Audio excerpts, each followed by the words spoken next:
A'udzubillahi minasyaitonirrajim. Bismillahirrahmanirrahim. Assalamualaikum warahmatullahi wabarakatuh.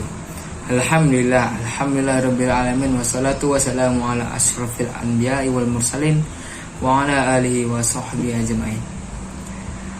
Pertama-tama mari kita hadir Allah Subhanahu wa taala yang telah memberikan nikmat kesehatan dan nikmat ketabahan dan waktu. Sedemikian rupa saya membuat video tugas kali ini. Selawat beriringan salam kepada Muhammad sallallahu alaihi wasallam. Allahumma sholli wa sallim wa barik alaihi. Berikut adalah saya akan membuat tugas dari mata kuliah proyek pengembangan sistem informasi, kenalan dan siklus hidup proyek. Jadi di sini saya akan menjelaskan proyek. Proyek adalah kegiatan yang memiliki batas waktu untuk menghasilkan produk atau hasil yang unik dan menarik. Sedangkan project management udah beda sekali ya. Project management adalah aplikasi gabungan dari knowledge, skill, teknik, dan lain-lain yang berhubungan dengan project framework management project. Jadi ada 3 batasan utama project. Untuk project aja dan bukan untuk manajemen project. Yaitu 1. Scope goal atau tujuan harus jelas untuk apa. Tujuannya itu maksudnya pasti setiap hidup itu kan kita punya tujuan, yaitu tujuannya ya pasti harus jelas, kan mungkin tujuan kita yang nggak jelas yang mau kita tuju. Yang kedua, cost goal. Cost goal biaya perkiraan harus ada untuk membuat suatu project. Semacam misalnya kita mau jalan ke Sabang, pasti ada perkiraan kita untuk berapa biaya yang ke sana. Begitu juga dengan project. Yang ketiga, time goal atau waktu. Waktu atau deadline pekerjaan harus jelas. Begitu juga lah kita kalau mau libur, kita mau tentukan waktu kapan kita mau berangkat, kapan kita mau baliknya. Begitu juga lah dengan project. Itulah batasan-batasannya. Banyak perbedaan di antara manajemen proyek dan operasional. Yang paling mendasar adalah kegiatan operasi didasarkan pada suatu konsep yang menggunakan sistem yang telah ada, apakah berbentuk pabrik, gedung, atau fasilitas, secara berulang-ulang. Sedangkan kegiatan proyek bermaksud mewujudkan atau membangun sistem yang belum ada. Poin selanjutnya tentang project management. Skop atau ruang lingkup proyek pada intinya adalah membahas jenis dan batasan-batasan yang ada pada sebuah proyek, time atau waktu. Skop atau ruang lingkup proyek pada intinya adalah membahas jenis dan batasan-batasan yang ada pada sebuah proyek. Time atau waktu adalah salah satu komponen yang menjadi target utama dalam sebuah proyek. Cost atau biaya adalah salah satu faktor atau komponen utama proyek. Pada intinya, faktor biaya atau cost ini adalah menentukan seberapa besar biaya yang akan dikeluarkan untuk sebuah proyek. Seperti yang saya jelaskan cerita kalau mau liburan itu. Project manager. Project manager memegang peran penting dalam perencanaan, eksekusi, pengawasan, pengendalian, dan juga penutupan proyek. Jadi, tanggung jawabnya mulai dari awal hingga paling akhir. Skill dan kompetensi untuk project manager ada 6, yaitu leadership, Leadership itu seperti ya pemimpin, ketua dia. Kedua, good communication, bisa speaking gitu, jago speaking. Yang kedua, good communication. Itu yang kedua. Yang ketiga, listening. Listening itu adalah pendengar.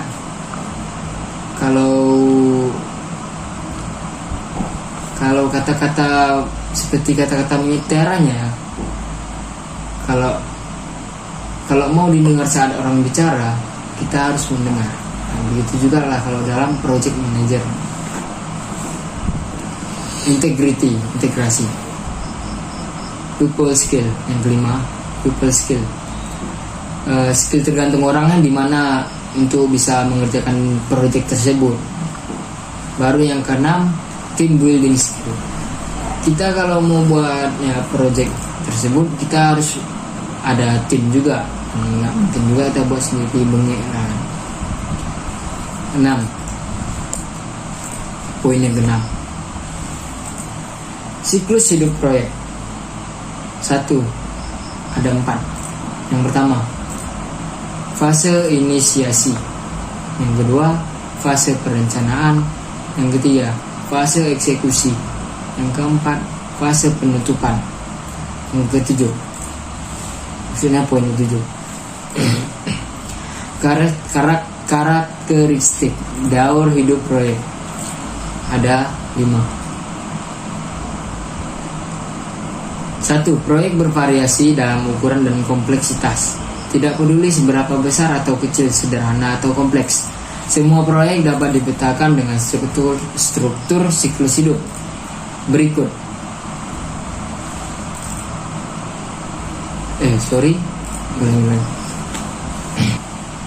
Ketujuh. Poin yang ketujuh, karakteristik daur hidup proyek. Proyek bervariasi dalam ukuran dan kompleksitas. Tidak peduli seberapa besar atau kecil, sederhana atau kompleks, semua proyek dapat dipetakan dengan struktur siklus hidup berikut. Ada 4. Awal proyek, organisasi dan persiapan proyek. Yang ketiga, melakukan pekerjaan proyek. Yang keempat, menutup proyek. Ya begitulah karakteristik daur hidup proyek ya. Pasti awalnya ada, sama seperti ya pembangunan pasti ada fondasinya juga. Baru membuat tim ini untuk sini nguli apa, sini nyusun batu apa. Gitu juga lah organisasi dan persiapan proyek. Anak yang mau persiapan kalau nguli bangunan itu juga hampir sama dengan daur hidup proyek manajemen.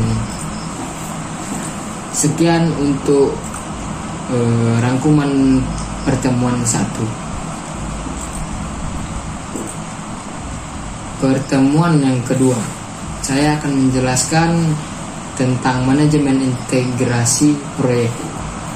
1.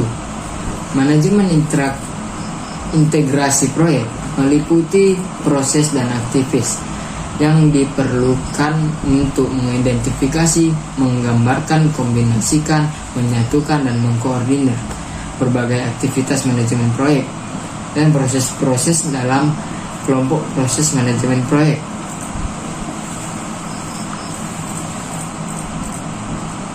Poin yang kedua, pada konteks manajemen proyek, pengintegrasian meliputi karakteristik dari penggabungan, konsolidasi, artikulasi, dan tindakan-tindakan yang integratif yang krusial bagi penyelesaian proyek, manajemen harapan stakeholder, dan sukses, dan menemukan persyaratan. Poin yang ketiga, proses manajemen integrasi proyek. Ada 6. Yang pertama, mengembangkan project starter. Yang kedua, rencana mengembangkan manajemen proyek. Yang ketiga, langsung dan mengatur pelaksanaan proyek. Yang keempat, pengawasan dan kendali kerja proyek. Yang kelima, melaksanakan contoh perubahan integrasi. Yang keenam, menutup proyek atau tahapan. Poin yang keempat,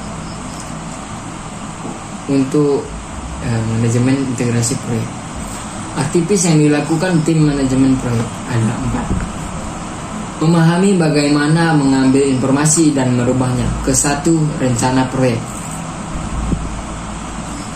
Ya, jadi dipahami dulu bagaimana mengambil informasi atau gimana gitu kan, baru merubahnya ke satu rencana proyek yang untuk dituju gitu. Yang kedua, mengukur dan memonjer semua aspek kemajuan proyek dan mengambil tindakan yang sesuai untuk menemukan sasaran proyek. Yang ketiga, melaksanakan aktivitas untuk menghasilkan proyek deliverable. Yang keempat, menganalisa dan memahami cakupan. Poin yang kelima, untuk manajemen integrasi proyek. Jadi berikut gambar tersebut, ini adalah gambaran atau gambaran yang project overview project integration management sebagai berikut.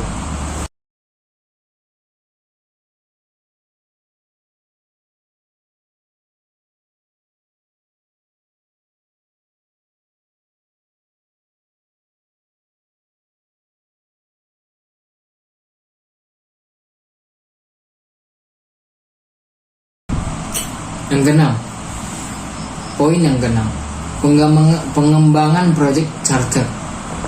Pengembangan project charter adalah proses mengembangkan dokumen yang secara formal memberi hak satu proyek atau persyaratan awal dokumen dan tahap yang mencukupi harapan-harapan dan kebutuhan stakeholder.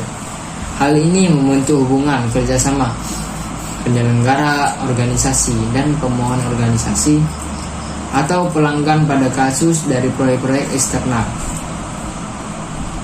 Dan berikut adalah contoh dari dokumen project charter.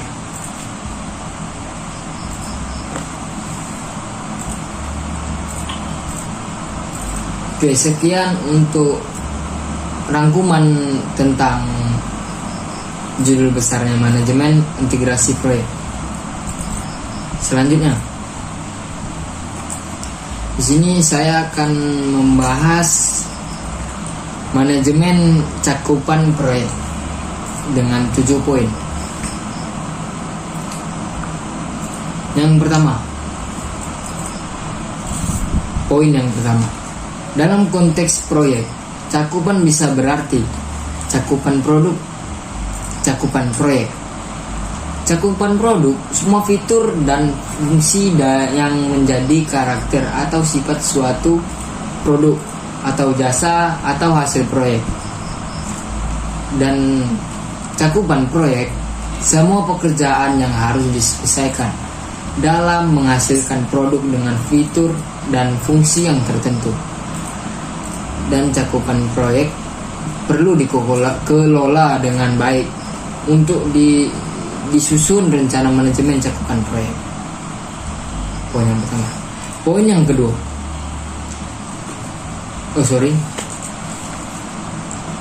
poin yang kedua, cakupan proyek perlu dikelola dengan baik.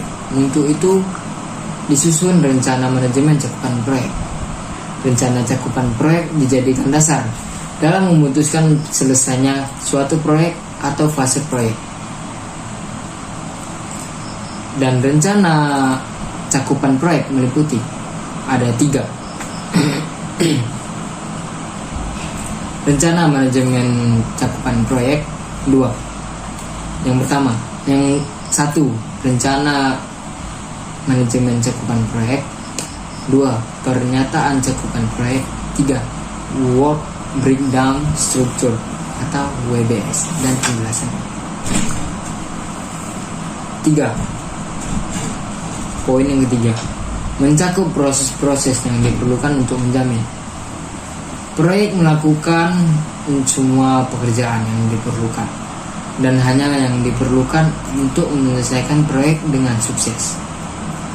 berkaitan dengan mendefinisikan dan mengontrol apa yang termasuk dan tidak termasuk dalam proyek, menjamin bahwa stakeholder dan tim proyek memiliki satu pandangan tentang produk dari proyek.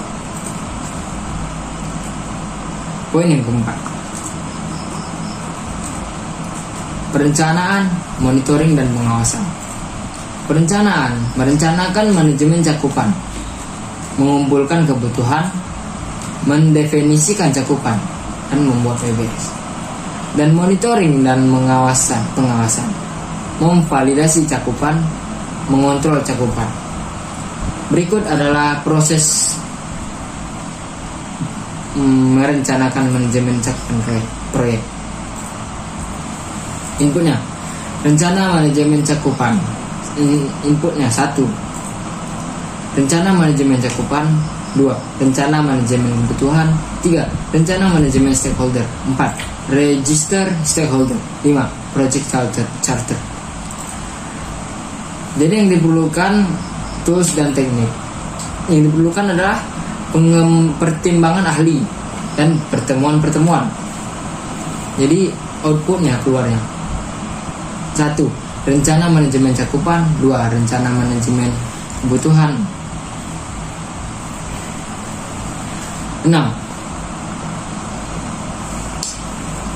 proses mengumpulkan kebutuhan. Inputnya project charter, register stakeholder. Keluarannya atau outputnya dokumentasi kebutuhan, rencana manajemen kebutuhan, matriks pelacakan kebutuhan. Poin yang terakhir, project charter memberikan kewenangan kepada proyek, memuat kebutuhan proyek dan deskripsi produk proyek secara umum. Register stakeholder memuat catatan penting tentang karakter stakeholder. Cukup sekian untuk judul besar kita, manajemen cakupan proyek. Selanjutnya, cara membuat WBS.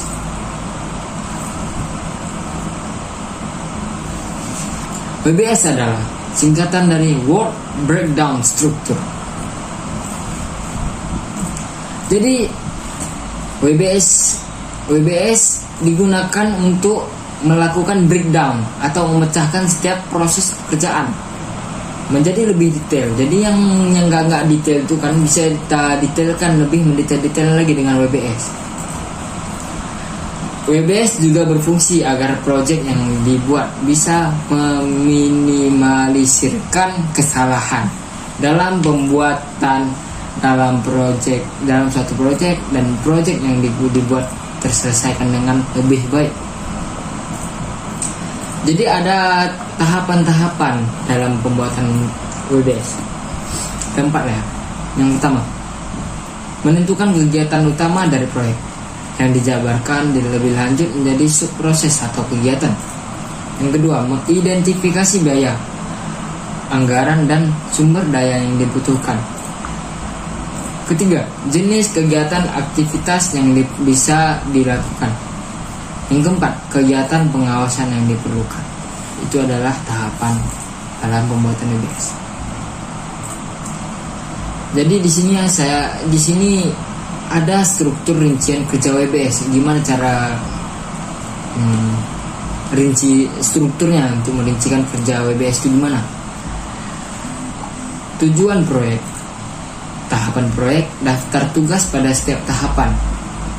Jadi apa tujuan proyeknya gitu, dan apa tahapan proyeknya, dan apa tugas-tugas yang di setiap tahapan tersebut. Jadi di sini adalah bagian-bagian WBS dari software, seperti WBS chart, network chart, Gmail chart, task sheet. Manfaat WBS. Apa manfaat WBS? Ada 5. Mudah dikelola, mudah dipahami, mudah mengestimasi, mudah diukur, mudah dalam penyesuaian.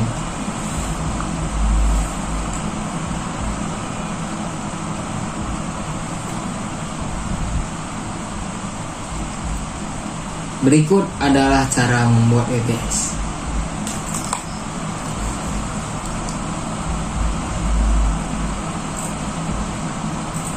Selanjutnya kita akan menjelaskan manajemen waktu proyek. Ada 7 poin dari manajemen waktu proyek. Poin yang pertama, manajemen waktu proyek meliputi proses-proses yang diperlukan untuk mengatur penyelesaian proyek dengan tepat waktu. Ada proses-proses pada manajemen proyek. Poin yang kedua. A. Gambaran aktivitas. 1. Gambaran aktivitas. 2. Urutan aktivitas. 3. Perkiraan sumber daya aktivitas. 4. Perkiraan jangka waktu aktivitas. 5. Jadwal pengembangan. 6. Kendali jadwal. Jadi penjadwalan proyek juga bisa disusun dengan mengembangkan WBS yang sudah disusun sebelumnya, seperti cara membuat WBS. Manajemen waktu proyek mempermudah sistem manajemen proyek dalam mengatur dan memonitoring kegiatan proyek. Jadi kalau kita memahami apa itu manajemen waktu proyek, ya kita akan bisa memudahkan dan mengatur, monitoring, mengontrol kegiatan proyek apa yang mau kita buat itu. Poin selanjutnya, manajemen waktu proyek. Dibutuhkan manajer proyek untuk memantau dan mengendalikan waktu yang dihabiskan dalam menyelesaikan dalam sebuah proyek. Dengan menerapkan manajemen waktu proyek, seorang manajer proyek dapat mengontrol jumlah waktu yang dibutuhkan oleh tim proyek untuk membangun deliverables proyek hingga memperbesar kemungkinan sebuah proyek dapat diselesaikan sesuai dengan jadwal yang telah ditentukan. Poin selanjutnya, tahapan-tahapan dalam proses manajemen waktu proyek. Ada 6. 1. Gambaran aktivitas adalah proses mengidentifikasi tindakan-tindakan spesifik yang dilakukan untuk menghasilkan deliverables. Urutan aktivitas. Yang kedua, urutan aktivitas adalah proses mengidentifikasi hubungan-hubungan dokumen di antara aktivitas proyek. Yang ketiga, perkiraan sumber daya aktivitas adalah proses perkiraan jumlah dalam jenis material, orang-orang, peralatan atau persediaan yang diperlukan untuk melaksanakan masing-masing aktivitas. Yang keempat, perkiraan jangka waktu aktivitas adalah proses perkiraan banyaknya periode pekerjaan yang diperlukan untuk melengkapi aktivitas individu dengan sumber daya yang diperkirakan. Yang kelima, jadwal pengembangan adalah proses urutan aktivitas penelitian, jangka waktu, persyaratan sumber daya, dan batasan-batasan jadwal untuk menciptakan jadwal proyek.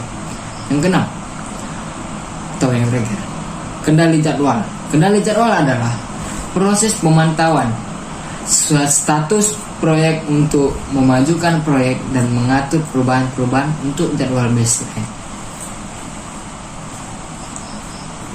Poin yang terakhir, dengan menggunakan software manajemen proyek seperti Microsoft Project Professional, Open Project ataupun WBS Pro, daftar kegiatan yang akan dibuat, tanggal, bisa otomatis diekspor dari WBS ya. Nah, gitu. Jadi di sini dengan WBS kita juga bisa memudahkan ya waktu-waktu kita membuat proyek, terus tuh bisa mencapai kapan deadline-nya. Begitulah memanajemenkan waktu proyek. Pertemuan terakhir, manajemen biaya proyek. 1. Manajemen biaya proyek. Manajemen biaya proyek adalah Jadi pertemuan terakhir. Manajemen biaya proyek meliputi proses yang dilibatkan di dalam perkirakan, penganggaran, dan pengontrolan biaya sedemikian rupa sehingga proyek dapat diselesaikan di dalam anggaran yang disetujui. Jadi memanajemenkan biaya proyek, kita tuh harus yang ajukan anggaran dan yang disetujui, dan memperkirakan apa yang mau kita keluarkan biayanya untuk proyek tersebut. Begitulah kira-kira. 2. Proses-proses pada manajemen biaya proyek.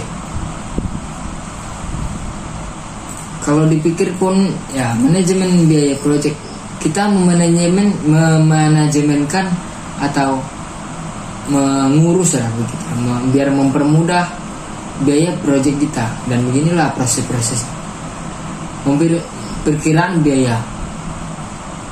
Kalau memang kita nggak memperkirakan, pasti kita ribet dalam membuat biaya proyek tersebut. Kita harus memperkirakan apa biaya ini, apa biaya itu, apa ini. Yang kedua, menentukan anggaran. Kita tentukan anggaran supaya misal ada masukan dari pemerintah misalnya kan, ataupun dari perusahaan yang mau membantu membuat proyek kita. Begitulah proses manajemen biaya proyek. Jadi yang terakhir, kontrol biaya. Jadi ketika biayanya sudah ada, kita harus mengontrol biaya tersebut. Kalau enggak, ya pasti ada hal-hal negatif ya begitu. Perkiraan proyek. Perkiraan proyek adalah proses mengembangkan perkiraan sumber daya moneter yang diperlukan untuk menyelesaikan dalam unit-unit dari beberapa mata uang. Contoh mata uang dolar, euro, yen, atau mata uang Jepang, atau mata uang Turki, begitulah. Menentukan proyek, menentukan anggaran. Proses pengumpulan biaya yang diperkirakan dari paket pekerjaan atau aktivitas individu untuk menetapkan sebuah baseline biaya yang diberi hak. Baseline meliputi semua anggaran yang diberi hak tetapi mengeluarkan cadangan manajemen. Begitulah menentukan anggaran kira-kira. Dan yang terakhir, kontrol biaya.